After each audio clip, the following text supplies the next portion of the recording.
Hello, Cancer. It's Kat here to do your August read. I'm just going to Palo Santo your cards a little bit. Do my meditation on water signs. And I like to get the smoke really going, you know.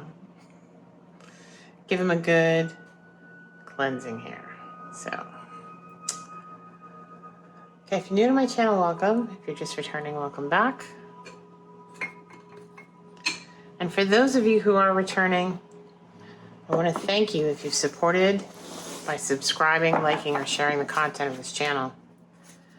I really appreciate interacting with you guys in the comment section. It's been awesome to get to know you guys, you know? It's good to know what kind of energy I have in with me on the readings and to get how things have resonated with you so that I know who I'm reading for. And I can't help but say that once I get to know someone in the comment section or I get to know you from a personal reading, I think of you when I do the readings. So I'm not sure if that helps it resonate more, you know, when I do them, but it definitely doesn't hurt, you know? So anyway, Cancer, how are you guys doing? You guys have been awesome supporters of the channel from the get-go. Here we get the Hangman and the Three of Pentacles here. That's new for you guys. So Hangman is taking time out, taking a breather, getting in connection with, hopefully you can see this card. Let me see here. Yeah, you can see it. Okay. You can get connected to your higher self. And you can see that the crown chakra is lit here. So this is a connection with spirit. But it's almost also your own intuitive inner knowing, like your higher self here that you're getting to know, right? And in shamanic cultures or traditions, often the whirlpool is represented as the gateway to the underworld. And so here you see this whirlpool as the gateway to your own inner knowing and higher self. So that is something you have been investigating, exploring, interacting with, getting to know better. Three of Pentacles covers that, which is being the architect of your own life, building your own path, your own tapestry. See it's almost like a stoplight, right? You're weaving that for yourself and kind of figuring out how you want your tapestry to look. Like, how does the tapestry of your life look thus far? And how do you want it to look going forward? And that is what you're trying to kind of gain insight on. Yeah. And then in your subconscious, you've got King of Swords in the reverse. So I think maybe you were a little too blunt, too direct, too adversarial in your communication or conversation or the way you're speaking to someone or something. And maybe it's to yourself. That's a possibility as well. You know, our own inner critic is our worst enemy sometimes and has the most painful things to say. All right, I'll take that. You've tried to take it out twice. There we go. Eight of Wands in reverse, huh? Okay.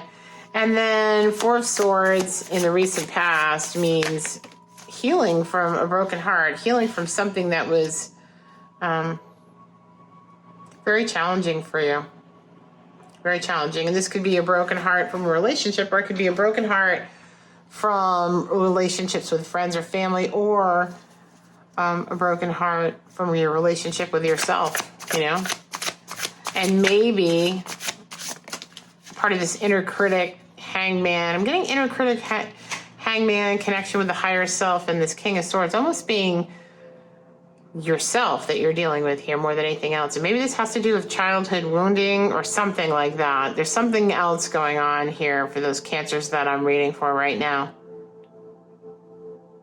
Because I got the Devil in your attitude, and that's almost like this is a toxic relationship. You know, toxicity is kind of manipulating me. And then the Moon here in your environment, like, what am I supposed to be doing here? Where's my intuition? It's in reverse. So, I've got the Six of Wands in your conscious mind, kind of like this victory. Like, yeah, I've gone inside, I've done some healing, you know, I've worked on myself. You know, I'm in this position of, like, you know, getting to know myself and getting to learn about spirituality again and going into doing my shadow work, and I'm trying to work on myself, the tapestry of my life, what I want it to look like, that inner critic, that inner voice that's disruptive in my subconscious. I think I've won over that because this is subconscious and this is unconscious, right? So, or this is conscious and this is subconscious. So I've won, I've had a small victory here over this. I'm triumphant over that voice, but I don't know. Because, ooh, okay. I just had two jump out at me here. So hold on a second. I've got to actually pick them up. They went quite a distance, actually. Aha. Yes. All right. That's what we've got there. I see. All right. You've got the world, or the fool, sorry, as your hopes and fears. And then you've got Ace of Cups as the final outcome, which is a lovely final outcome card, Cancer. And then you've got Queen of Cups. So you see this evolution here? Let me show it to you. You go from being this person who has to take some time out to heal. Okay? You come out of that kind of nesting, cocooning phase where you're healing and getting over something, to actually looking at the big picture, recognizing your soul's journey, figuring out why it is that you're here and why you chose this body, this family, these friends, this relationship, whatever it is, that you called those things to you, that you manifested those for yourself. You're like gaining this inner knowing about your own manifestation abilities, about how these things came to you because of your own vibration. Like I get all of that from this, and quieting that inner critic. And then I get this victory here, like, okay, I've gone through all this. I've gone through the dark night of the soul. I've gone through, working on my shadow. I've gone through figuring out, like, logistically why this is happening. I know how I want my life to look now. I've quieted this inner voice. This is a victory. And then I get the Eight of Wands in reverse. And I think there was some communication or something you wanted to say and didn't get to say, or didn't have the courage to say, and didn't stand up for yourself. And then it's like, damn it, like, when am I going to deal with this devil that I've got, like this problem that I have of not speaking my truth to myself or to others, and having this be kind of an obstacle to get to your Three of Pentacles, the life that you want, the life that you're trying to build for yourself, and not having this communication feels like a block. Finding yourself not saying that thing you knew you should say in the moment, or realizing it later on and then going, damn it, once again, this tripped me up. This thing is like, I'm the puppet master, it's the puppet master of my life here. I'm trying to build my life, and I've got these inner voices, these inner critics in my head, like stopping me. These patterns, this behavior, stopping me. I don't want to listen to it anymore. I want it out of my life. And then we've got the moon in your environment, so, I think what's going to happen there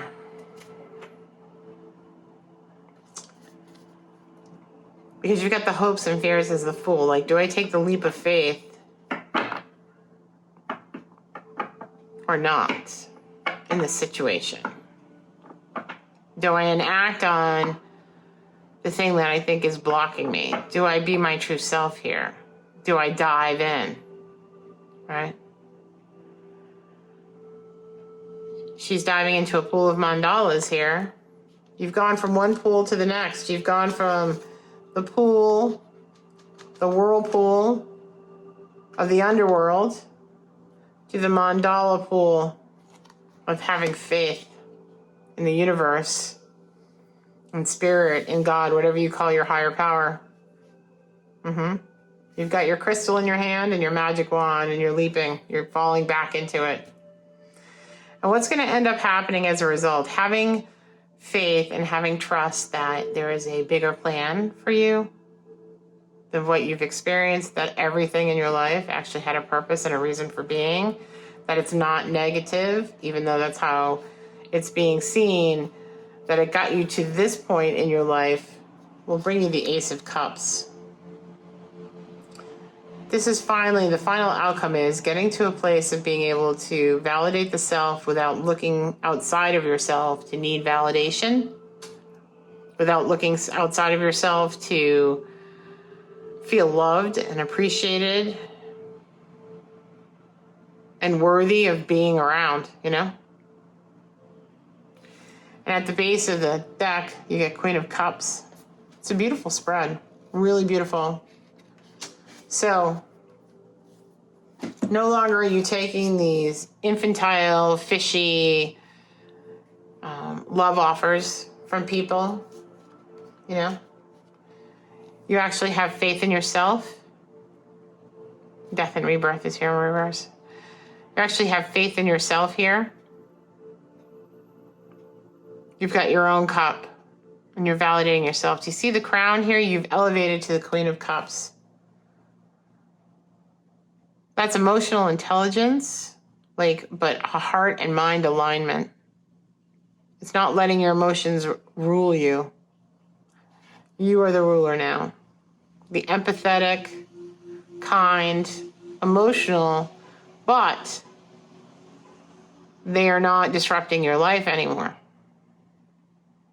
It's actually allowing you to feel the joy and the love that there is in the world. I think that is a beautiful, beautiful thing. It is a beautiful spread. So if this is for you, Cancer, I have to say, whoever I'm reading for, I think this is lovely. If it doesn't resonate with you guys, just know that this is a general reading. It's not for the entire Cancer collective. Spirit is going to give me the messages that most need to be heard by those who most need to hear them. And this well-orchestrated message from Spirit is about kind of a pat on the back, like, hey, you're headed in the right direction. I know that these behaviors and patterns and responses, trauma responses, have undermined you in the past and have manipulated you. And the voices in your head have been unkind, but you are going to win here. This is a victory. You're going to come out on the other side of this a new person with much more self-confidence and love and joy in your life. Queen of Earth, grounded. There's going to be a groundedness to you now that you've gotten this under control. You've gotten this where you're not constantly being derailed by these voices and by the devils, you know, in your head. The negative comments, the judgment. Now you can be grounded and peaceful.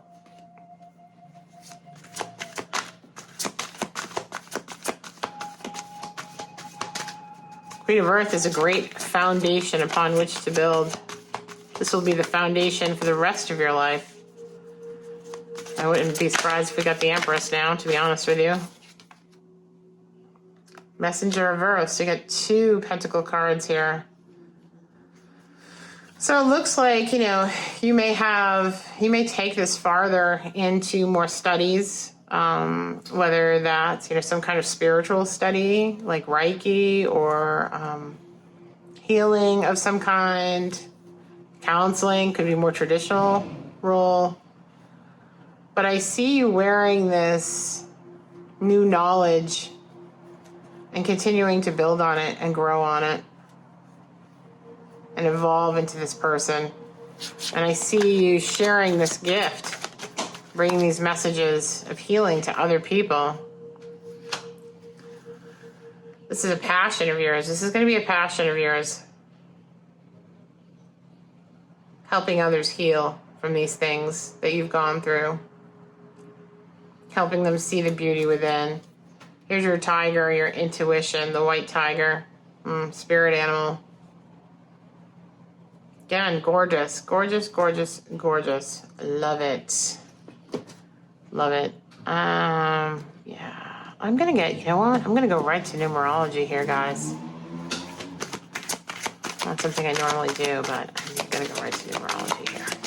I feel like it. So I want to get a shaman card for you guys, too, because this is gorgeous. I have the inclination that some of you are on a very healing journey and you're going to be healing others. That's what I get from this. So let's see. Oh, what card was that?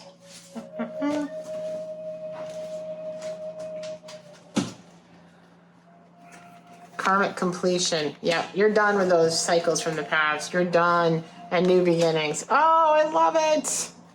The black and the white of it. Okay, I just got goosebumps, honestly.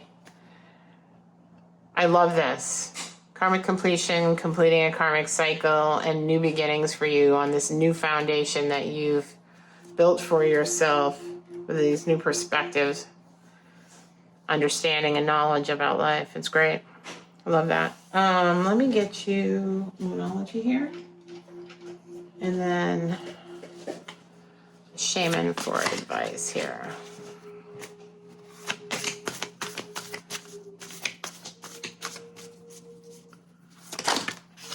Okay. There's your card, Cancer, by the way. New moon in Cancer. You and your loved ones are safe. So you are safe, right? There is no fear. The old fear is not real. Remember that. This brings up that phrase in one of my favorite books, which is a movie now coming out, right? October, November, which is Dune. But one of the lines in there is, fear is the little line killer, right? And it talks about how fear undermines logic and reason, and it destroys any chance you have of being rational. And sometimes when we go through things in life that leave us in this state, let's say, the one you're working yourself out of, we can feel unsafe. And this is just a reminder from Spirit that you are safe. You are safe. You have faith, you are safe, and Spirit is going to work on your behalf now. Because you've taken the time to go on the journey, the gatherer. You're gathering knowledge here. That's what the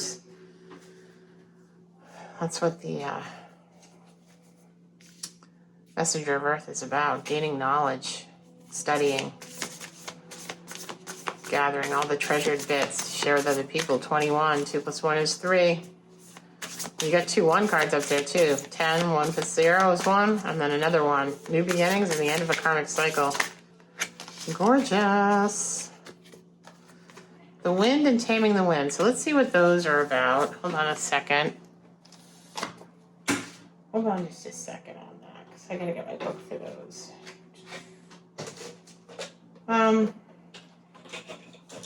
What have I done with my shaman book? Oh my God, I swear. Sometimes, yeah, I just gotta get my act together a little bit better. Oh, it's right in front of my face. Of course. Here we go. Okay. Let me read to you about the gatherer first, though. Look at the resources you already have close at hand. This is a new time of abundance. Everything around you is ripe and ready for harvest. Banish the notions of scarcity that have limited your choices and colored your destiny. Pack your food for the winter and start with the low-hanging fruit that is all around you right now. Before we cultivated gains, we collected the wild bounty of nature. The gatherer finds abundant seeds, nuts, berries, and wild greens where the ordinary person would only see a barren soil. The gatherer is a provider, the forager, and the gardener who collects roots and vegetables for long winters when game is scarce. She does not hoard, trusting the bounty around her. Do not wander too far afield in search of what Spirit has already provided. Practice paying it forward and being thankful in advance of receiving. If you are in a scarcity mindset, open your heart to look beyond your current conditions and you will find the bounty that is being offered to you. Practice sharing. This is sharing your knowledge, and this is sharing what you've gone through in whatever way that works for you. It will be received by others well. Maybe not every single person, because each person is on their own path and they may not resonate with what you've been through. However, this is definitely a calling and the end of that karmic cycle. And it may just, it doesn't have to be large scale, right? Like you're thinking in your mind. It may be something as simple as helping your friends, right, who've gone through the same thing. The initiation here, Taming the wind. Time to clear your energy, be present, and become conscious of how you communicate. This is a good time to write in a journal and put your thoughts down in a cohesive way. Perhaps you need to actually do a smudging ceremony in your home or office, creating a sacred space to write about your dreams and desires. Just remember that when taming the wind appears as a symbol, it is time to honor the Great Spirit with reverence and respect. And then you actually get wind as well. Taming the wind and wind. I don't think I've ever seen those two come out together in a reading, so fascinating. Honestly. Okay. The symbol of the wind represents the element of air. It rules communication, thought, song, and inspired ideas. Sounds carrying a new sense of trust, helping you gently begin to discard habits and parts of you that are no longer needed. That's the south. West is calling you to more introspection, to a willingness to make final decisions and to let go of attachment and ego desires. The north is moving to bring you wisdom and strength. East is carrying clarity of vision and purpose. Whichever way the wind is blowing for you, the message, which the wind whispers or shouts, is a challenge. It may take courage at first to turn and face the wind, but you'll find exaltation in moving toward it and moving toward its lessons. Okay, guys, I think you are on the path, my friends. You're on the path. And those old karmic cycles are ending. And I think you have found your wisdom. Yes? So, I'm going to leave it here. I hope that this resonated with you. If it did, please leave a comment down below. I really like to get to know you guys, and I'd like to hear what your experiences are if you're willing to share them with the collective so that other people can share theirs as well and not be so reserved in sharing them. That would be great. And if not, just say hi, that'd be cool. If you would like to hear the mid-month message or this resonated with you, you can also subscribe as well and hit the notification button on your way out. That'd be greatly appreciated. And since you got the wind a couple times, I'm going to sage one more time because that was a recommendation for you. So let's sage together, okay? We'll do a little shamanic breathing exercise as well, okay? This is theta breathing. So follow me while I do this, if you would. You're going to inhale to the count of 4. You're going to hold to the count of 4. You're going to exhale on the count of 4. And then you're going to hold on the count of 4. And we're going to do this 3 times, okay? Everybody ready? We've got everything all saged up here. Okay, here we go. So inhale, hold, exhale, hold. Inhale, hold, exhale, hold. Inhale, hold, exhale, hold. Oh. So what that does is brings you into theta vibration, and traditionally you do it a little bit slower. I was a little faster than that, But if anything that you have that can count time, it could even be a clock that does that. The practice is inhale for 4. So inhale, 2, 3, 4, and hold, 2, 3, 4. Exhale, 2, 3, 4, and hold, 2, 3, 4. And your breathing gets reduced to 3 breaths per minute, which puts you in a different vibration. So you may want to practice that or try that out. It's pretty good practice. If you've never really meditated or you're just getting into meditation, that might actually help you quite a bit. It's absolutely helped me. The Palo Santo doesn't want to go out here. And it's kind of how I started doing it. And then you can get into deeper meditations like the Merkaba. I've actually got some meditations like that on the playlist on my channel, so you can always check those out as well. Good luck, my healers. I'll talk to you later in the month, Cancer. It's been great reading for you guys, okay? Love you. Bye-bye.